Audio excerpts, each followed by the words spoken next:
Episode 42। और क्या हाल चाल, सब बढ़िया। तो बिना किसी देरी के शुरू करते हैं। तो जैसे कि पिछले एपिसोड में देखा था कि जो एल्डर जुदाऊ होते हैं ना, वो जुआन लिन फैमिली वाले महल में जा रहे थे, लेकिन एक बंदा एल्डर जुदाऊ को रोकने लगता है और अब आ गए। अब भाई साहब जैसे ही एल्डर जुदाऊ इस बंदे को अपने आप को रोकते हुए देखते हैं ना, तो गुस्सा हो जाते हैं कि तू मेरे हाथों से मरना चाहता है क्या। एक तो जुआन लिन फैमिली की सिक्योरिटी एकदम बेकार है, जो मेरे एक छोटे से स्टूडेंट को तक की सुरक्षित नहीं रख सकती, और ऊपर से तू मुझे यहाँ पर रोकने के लिए आया है। और जो सामने वाला बंदा जो कि जुआन लिन फैमिली के जो भी जो सामने महल है ना, या कहीं जाए तो तालाब है ना, इसकी रक्षा करता था ना, वो एल्डर जुदाऊ को दिखता है ना तो वो हैरान हो जाता है। पहले तो वो तमाम बची बातें करता है कि नहीं आप इसके अंदर नहीं जा सकते, ऐसा वैसा जेबो। लेकिन जब एल्डर जुदाऊ अपनी पावर को रिलीज करते हैं ना, तो भाई साहब ये अपनी चड्डी गीली कर देता है और ये बंदा समझ जाता है कि सामने वाला बुड्ढा उसे एक ही अटैक में मार सकता है। अब इतने में हमें जुआन लिन फैमिली के लीडर को बताया जाता है, जो कि यहाँ पर कह रहा होता है कि क्या बकवास इंसान था वो दाऊदी के 8 स्टार पर है, फिर भी उसने दाऊदी के 5 स्टार वाले बंदे को नहीं मार पाया। उसको तो सजा मैं बाद में दूंगा, फिलहाल के लिए उस जुदाऊ से निपटना पड़ेगा। और भाई साहब यह कहती जुआन लिन फैमिली का जो लीडर था ना, वो यहाँ से गायब हो जाता है। अब इतने में हमें दोबारा से एल्डर जुदाऊ को बताया जाता है, जिन्हें रोकने के लिए 8 से 10 बंदे आ गए थे और वो उन्हें महल में नहीं जाने दे रहे थे। अब जब एल्डर जुदाऊ अपनी पावर को रिलीज करते हैं ना, तो ये सभी के सभी बंदे डर के मारे पीछे हट जाते हैं। अब इतने में हमारी जान को बताया जाता है, जो कि टेलीपोर्ट होकर वहीं पर आ गया था, जहाँ से हमारा जान जुआन लिन फैमिली के जो भी तालाब वगैरह है ना, वहाँ पर गया था। अब जैसे यहाँ पर हमारा जान आता है ना, बोला जाए तो फर्स्ट फ्लोर पर आता है ना, तो उसे सामने एक बुड्ढा खड़ा हुआ दिखता है। अब जब हमारा जान बुड्ढे को दिखता है ना, तो जान एक ही बार में बुड्ढे को दिखते ही पहचान जाता है कि ये बुड्ढा बहुत ही ज्यादा पावरफुल है और वो किसी भी कीमत पर इस बुड्ढे से बचकर नहीं भाग सकता। अब जब ये बुड्ढा जब हमारे जान को दिखता है ना, तो इसके चेहरे पर मुस्कुराहट आ जाती है, क्योंकि इसे जान के शरीर से अजीब सी शक्तियां महसूस हो रही थी, जो हुआ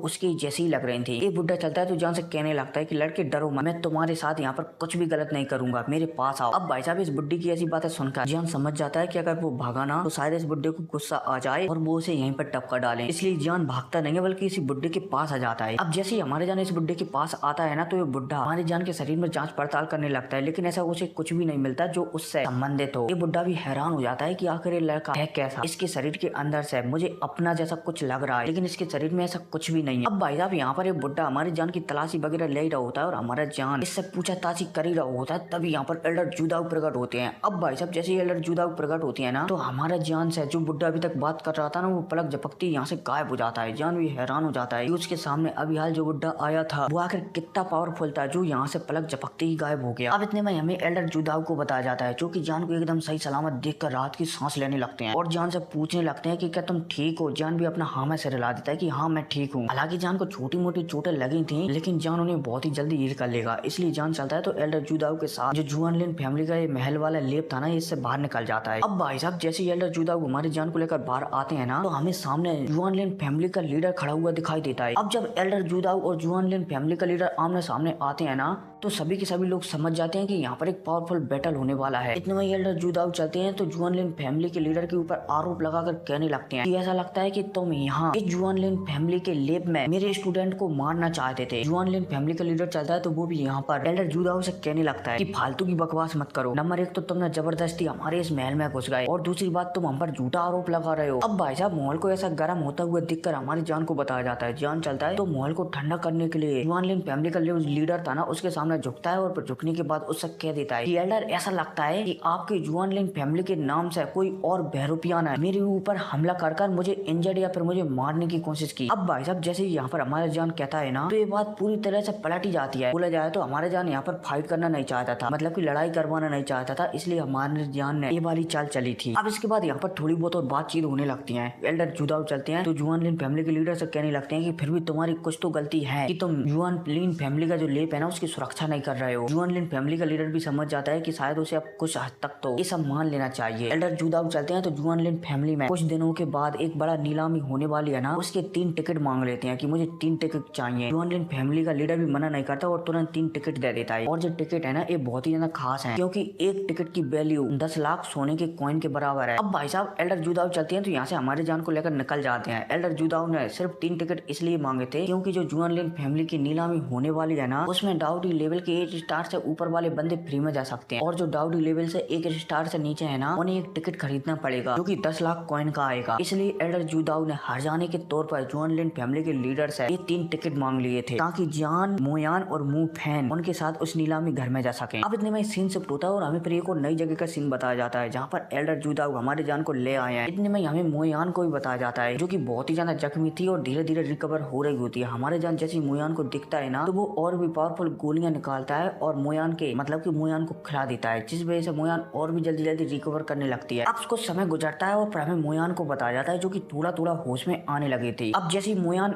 होश में आती है ना, तो उसे एक सपना टाइप का बताया जाता है जहाँ पर जुआन लिन फैमिली का जो लेप था ना, बोला जाए तो नदी वगैरह थी ना, बोला जाए तो जो महल टाइप का कुछ था ना, उसकी 7वीं मंजिल का सीन बताया जाता है जहाँ पर एक लड़का अभी भी जंजीरों में कैद था। मोयान चलती है तो यहाँ पर कहने लगती है कि भाई मैं आपको बचाने के लिए बहुत जल्द आऊंगी। अब भाई साहब इसी के साथ दोबारा से सीन शिफ्ट होता है और फिर हमें एक नई जगह का सीन बताया जाता है जहाँ पर एक आदमी बैठा हुआ था और इसके आसपास 8 से 10 बुड्ढे थे जो कि 9 स्टार के एकदम पीक लेवल पर थे डाउडी की। और इन्हीं सभी के सामने जुआन लिन फैमिली का लीडर भी था और उसके आसपास भी 8 से 10 बंदे थे और जो सामने जो कुर्सी पर बैठा हुआ था ना, जिसकी पावर सबसे ज्यादा थी, ये था जुआन लिन फैमिली का पुराना लीडर। अब इनके बीच यहाँ पर ऐसी बातचीत होने लगती है। जुआन लिन फैमिली का यंग लीडर चलता है तो पुराने लीडर से कहने लगता है कि फादर, मैंने सुना है कि जो मेडुसा रेस है ना, उसके अंदर एक स्नेक आई है जो कि 9 कलर पाइथन है। हालांकि हमें स्नेक जनजाति से डरने की कोई भी जरूरत नहीं है, लेकिन ये 9 कलर की पाइथन अगर सारे स्नेक बोला जाए तो मेडुसा ब्लड लाइन को लाने में कामयाब रही ना, तो शायद इससे हमें प्रॉब्लम भविष्य में हो सकती है। और तो और मैंने सुना है कि जो 9 कलर के स्नेक पाइथन है ना, बोला जाए तो हमारी कालीन है ना, वो पहले से ही डाउडी लेवल की 5 स्टार पर पहुंच चुकी है और वो फिलहाल के लिए होली लैंड में ट्रेनिंग करने के लिए गई है, वो भी उनकी पूर्वजों की जगह पर। अब भाई साहब जैसे ये पुराना लीडर जो कि यंग लीडर था ना, उसकी ऐसी बातें सुनता है ना, तो वो हमें सिर हिला देता है। इतने में यहाँ पर जो नया लीडर है ना, वो और भी कहने लगता है कि पिताजी मुझे ऐसा लगता है कि हमें 10 बंदों की एक टीम बनाना चाहिए, पावरफुल और जो स्पूचल लैंड है ना, जहाँ पर वो 9 कलर की इसने ट्रेनिंग करने के लिए गई है, वहाँ पर जाकर उसे पकड़कर हमारी जुआन लिन फैमिली में ले आना चाहिए। अब भाई साहब जब जुआन लिन फैमिली का यंग लीडर एक कहता है ना, तो जो पुराना लीडर था ना, वो हमें सिर हिला देता है कि ठीक है, तुम जा सकते हो उसे पकड़ने के लिए 10 लोगों को साथ लेकर, लेकिन अभी मत जाओ। जुआन लिन फैमिली का सबसे बड़ा नीलामी घर ओपन होने वाला है, इसलिए 10 दिन बाद उससे निपट कर फ्री होने के बाद तुम जा सकते हो। अब भाई साहब जब नया लीडर अपने पुराने मतलब कि बोला जाए तो अपने फादर की बात सुनता है ना, तो वो अपना हाँ में सिर हिला देता है कि ठीक है फादर, आप कहोगे तब मैं चला जाऊंगा उसे पकड़ने के लिए। अब भाई साहब इसी कहने के साथ यहाँ से भी सीन शिफ्ट होता है और फिर हमें यहाँ से हजारों किलोमीटर दूर का सीन बताया जाता है जहाँ पर हमें 7 पहाड़ियां बताई जाती है और ये 7 पहाड़ियां है ना, इन पर 7 एंशियंट कबीले रहते हैं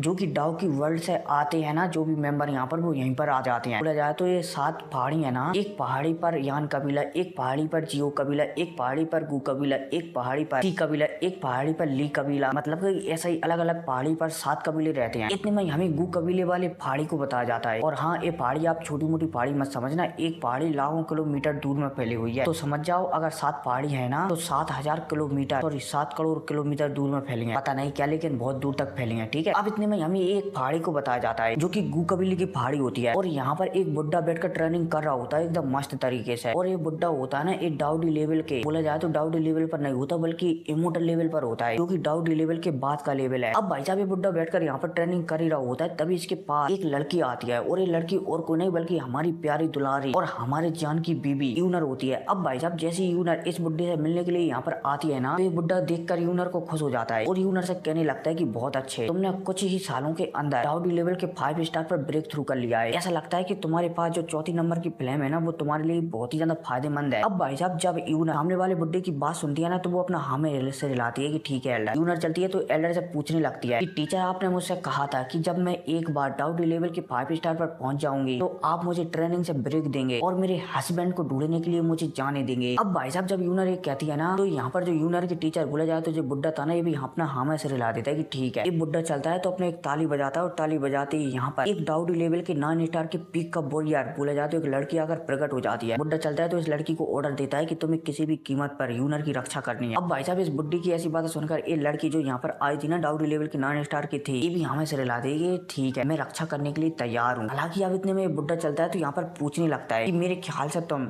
जियो कबीले के उस मेंबर को ढूंढने के लिए जा रही हो। अब भाई साहब इस बुड्ढी की ऐसी बातें सुनकर यूनर मुस्कुराने लगती है। ये बुड्ढा चलता है तो यहाँ पर यूनर से पूछने लगता है कि क्या तुम दाऊदी वर्ल्ड में जियान के कबीले के बारे में जानना नहीं चाहोगी। अब जैसे ही बुड्ढा ये कहता है ना तो यूनर हाँ में से हिला देती है कि हाँ एल्डर आप बता सकते हो मुझे। ये बुड्ढा चलता है तो सारी गाथें बताने लगता है, सारी बात बताने लगता है कि जो डाउ की वर्ल्ड है ना, और हाँ हमारे जान पहले वहाँ पर रहता था ना, उसे डाउ की वर्ल्ड कहा जाता था। और फिलहाल के लिए जो स्टोरी चल रही है ना वो डाउ डी वर्ल्ड की चल रही है। ये बुड्ढा चलता है तो यूनर को बताने लगता है कि जो भी डाउ की वर्ल्ड में एंशिएंट क्लैन है ना, वो सारे के सारे एंशिएंट क्लैन यहाँ पर भी उपलब्ध है। और तुम्हें पता है कि डाउ डी वर्ल्ड का सबसे पावरफुल क्लैन कौन सा है। यूनर चलती है तो नाम ऐसे रिला देती है। ए एल्डर चलते हैं तो बताने लगते हैं कि डाउ डी वर्ल्ड का सबसे पावरफुल एंशिएंट क्लैनों में से जियो कबीला सबसे पावरफुल है, क्योंकि जियो कबीले के पास ही सबसे ज्यादा वॉरियर है। अब भाई साहब जब यूनर यहाँ पर इस बुड्ढी की ऐसी बातें सुनती है कि जियो कबीला यहाँ पर सबसे पावरफुल है तो वो हैरान हो जाती है, क्योंकि डाउ की वर्ल्ड में तो जियो कबीला सबसे कमजोर था और तो और वो मरते मरते बचा था। वो तो जियान था जो उसने जियो कबीले को बचा लिया था, लेकिन यहाँ का जियो कबीला तो इतना पावरफुल है कि उसके सामने कोई टिक ही नहीं सकता। ए एल्डर चलता है तो जियो कबीले के बारे में बताने लगता है। अब क्या बताएगा इसके बारे में आपको अगली वीडियो में जानने को मिलेगा। ठीक है, तो मिलते हैं अगली वीडियो में। ठीक है।